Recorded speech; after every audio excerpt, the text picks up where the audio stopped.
আজকের দিন গত বছর চিন্তা করেন, রাস্তায় কিন্তু ছাত্র জনতা 36টা দিন জুলাই যেভাবে প্রতিরোধ করে তোলা হয়েছিল, ঢাকায়, চট্টগ্রামে, রংপুরে, সারা দেশে, তার পুরো জিনিসটাই চিন্তা করেন জুলাইয়ের 36-এ আমরা এটাকে আবার রিক্রিয়েট করতে পারি কিনা, আমরা আবার সেই জায়গার শপথের জায়গায় চলে যেতে পারি কিনা।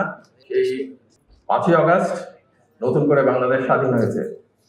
স্বাধীনতা ধরে রাখার জন্য যে কাজগুলো করতে হবে, আপনার বিচার করতে হবে।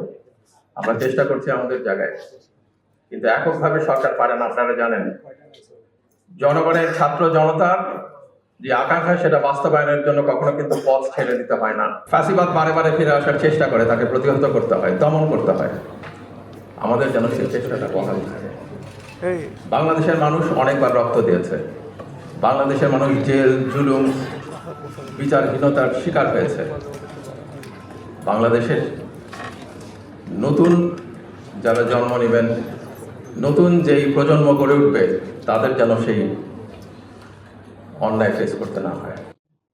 আর যদি করতে হয়, আমাদের সবাইকে ঐক্যবদ্ধভাবে নিশ্চিত করব বাংলাদেশ যেন ফ্যাসিবাদের যে কবর দিয়েছে, সেই কবরের থেকে যেন কখনো ফ্যাসিবাদ আর মাথা তুলতে না পারে। এটি আমাদের আকাঙ্ক্ষা হোক। আজকে আর বলার কিছু নাই। শহীদ পরিবারের যারা এসেছেন তাদের কথা শুনবেন, আমার বন্ধুদের কথা শুনবেন। আপনাদের সবার থেকে বিদায় নিচ্ছি।